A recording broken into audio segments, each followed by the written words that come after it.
The Galactic Rule: Never mess with Earth's children. Section 1. In the sprawling reaches of the galaxy, nestled between two nebulous star clusters, sat Earth, an unassuming blue planet in the corner of a little-known quadrant. To most of the galaxy, Earth was a place to be avoided, not out of fear but simply because it was overlooked. Its inhabitants were still fairly young in their technological journey, capable of barely reaching their neighboring planets. Yet for all its simplicity, Earth had gained a peculiar reputation in the galactic records, the planet of unbreakable spirit. Most species attributed this to Earth's history of resilience and adaptability, but few believed the humans themselves posed a real threat. After all, what were they compared to advanced species with tech that could erase planets? Yet when the Galactic Union's new warrior class, the Warfangs, turned their attention to Earth, they assumed conquest would be simple, maybe even entertaining. These Warfangs, a coalition of seasoned alien fighters, believed humans were fragile creatures, easily intimidated and broken. But the Warfangs had never encountered Earth's fiercest protectors, its children. When the Warfangs landed on Earth, a tactical squad stationed themselves in the outskirts of a small town called Whistle Ridge. Their commanders had instructed them to start their conquest with minor disruptions to gauge human response. They targeted public schools first, hoping to control the young and gain leverage over their elders. Little did they know, in this sleepy town, a sixth grader named Jessie Blake would lead a surprising resistance. Jessie was a sharp, fearless kid with a reputation for always standing up to bullies. Her friends called her Little Hawk because of her habit of watching out for everyone, including the smallest and youngest among them. When she noticed the strange creatures loitering near the school perimeter one Tuesday morning, Jessie wasn't afraid. She was curious. Warfangs weren't the typical sleek, scaled invaders of sci-fi stories. They were hulking, metallic-clad brutes with eyes that glowed green in the night. Each carried a device on their arm that could dissolve anything in seconds, which they quickly used to create a wide entrance through the school's fence. Jessie, undaunted, rounded up her friends, Max, who was the fastest kid on the block, and Tara, who could outsmart any teacher in the school.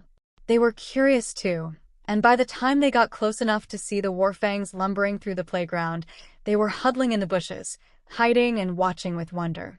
"These are aliens," Max whispered, a mixture of excitement and terror in his voice. "Aliens on our playground." Jessie whispered back, "This is our turf." As they watched, the Warfangs seemed to move with a lazy confidence, scanning their surroundings and paying no heed to the small cluster of children watching them. Jessie clenched her fists. She'd read enough comics to know that when bullies showed up, you had to fight back. Section 2. The alien occupation escalated the next day. Warfangs stomped through the school, examining lockers, tossing out books, and even confiscating art supplies, unsure of what held value on Earth. The principal had been locked in her office by a holographic field the aliens had set up, and most teachers were herded into the cafeteria, clueless on what to do. Jessie and her friends didn't have much to work with, but they knew they had to find a way to resist. At recess, while some of the Warfangs were examining the playground structures, Jessie rallied her friends, quickly organizing a plan of small, coordinated pranks to disrupt their invasion. Their first attempt was simple: marbles. Max ran to the gym and grabbed a bucket of marbles. When the Warfangs walked down the hall, the kids released the marbles, sending them rolling and causing the massive aliens to slip and stagger. A few went crashing into the lockers, making metallic groans of annoyance. The children burst into muffled giggles from behind a nearby corner, elated by their small victory. Jessie, riding the momentum, decided to up the ante. She led her friends to the supply closet, grabbing rubber bands, paper clips, and a few makeshift slingshots. They crafted tiny missiles, launching them with precision as the Warfangs continued their patrols. Although the paper clips didn't harm the armored brutes, the constant buzzing and pinging around them left the aliens bewildered and frustrated. Word of Jessie's mini-resistance spread. By the afternoon, even the first graders were joining in, pelting the Warfangs with crayons, chalk, and whatever else they could get their hands on. To the aliens, it was a minor nuisance. They didn't see the children as a threat, only as noisy distractions. But the kids took pride in each small victory, proving to themselves they weren't powerless. However, the Warfang commander, an imposing figure named Zarek, grew increasingly annoyed with the constant interruptions. He decided it was time to make an example of these pesky children. He ordered a squad to detain some of the ringleaders, hoping to dissuade the others from interfering. But Jessie and her friends had anticipated this. They'd set up ambush points all around the school, scattering thumbtacks, duct-taping doors, and even creating a few traps with glue and string. When the squad moved in, they found themselves ensnared, slipping, and even glued to the floors. Zarek's frustration boiled over. He couldn't understand how these tiny, seemingly primitive humans were so crafty and elusive. Section 3. The showdown arrived the next day when Zarek issued an ultimatum. If the children continued their resistance, he would shut down all power in the school, trapping them and their teachers indefinitely. Jessie wasn't about to give in. She knew that this time, they had to confront Zarek directly. After a quick huddle, Jessie and her friends devised their boldest plan yet. The kids gathered in the gym, waiting for Zarek's squad. They'd rigged the lights with Christmas bulbs they'd found in storage, each wired to the gym's generator.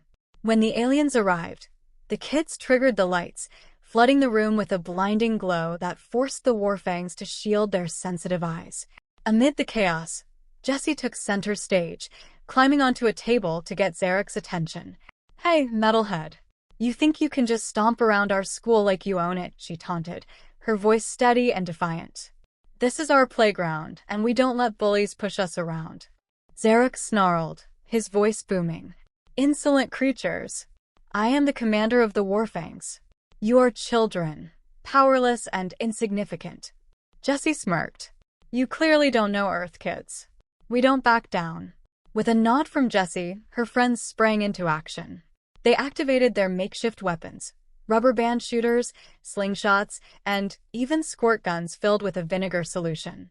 The acidic liquid splashed over the Warfang's armor, causing them to sputter and hiss in irritation. The children moved with surprising coordination, darting around and evading the Warfang's attempts to grab them. Max led them in hit-and-run maneuvers, while Tara directed the younger kids, ensuring everyone stayed out of harm's way. The Warfangs, for all their strength and technology, were no match for the children's creativity and unity. Frustrated, Zarek unleashed a blast from his arm cannon, narrowly missing Jessie. She didn't flinch. Instead, she used the recoil of the blast to push herself off the table and closer to the commander. She hurled a canister of vinegar right at his face, hitting his sensor panel directly. Zarek howled, temporarily blinded and stumbling back. At that moment, Jessie and her friends executed the final part of their plan. They activated the gym's emergency sprinkler system, drenching the Warfangs, whose circuits began to fizzle and spark under the water. Section 4. As the Warfangs' armor shorted out and their movement slowed, Jessie called for a retreat, and the children slipped out of the gym, regrouping in the playground. Watching from a distance, they saw the alien commander and his squad struggling to regain control. The kids exchanged high fives, elated by their success. But Jessie knew this was only a temporary victory. She turned to her friends. "We need a way to make sure they don't come back." Tara, who'd been researching alien tech in every sci-fi book she could find, had an idea. "What if we send a message?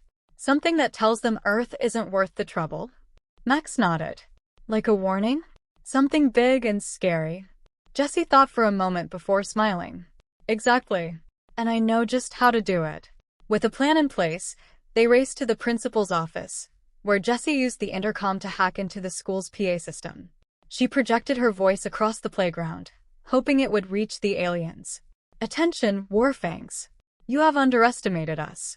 Earth's children may seem small, but we are fierce.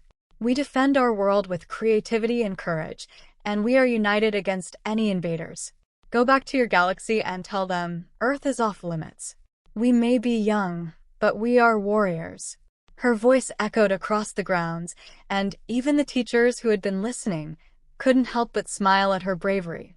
At that moment, a sound like a rumble filled the sky. A large, sleek spaceship descended, and a new, commanding voice boomed through a loudspeaker. "Commander Zarek, this is High Leader Auric of the Warfangs. Cease your attack and return to the vessel. We do not engage with species that exhibit such tenacity and unity." Zarek sputtered in protest, but had no choice but to obey. The children watched as the Warfangs staggered back toward their ship, defeated and demoralized. The ship rose into the sky, leaving the school and Earth behind. As the kids gathered in the playground, their teachers came out, hugging and congratulating them on their bravery. Jessie beamed, feeling a mixture of pride and relief. Over the next few days, news of the children's resistance spread. Earth's leaders even held a small ceremony to honor them, recognizing their bravery. Jessie, Max, Tara, and the others received medals, but for them, the real victory was knowing they'd stood up to a powerful enemy and won. Jessie kept her medal in her room as a reminder of that day, knowing they'd sent a message not just to the Warfangs, but to the galaxy itself. Earth may be young, but its children were fierce. And in the galactic records, a new rule was established, one that echoed across star systems and beyond. Never mess with Earth's children.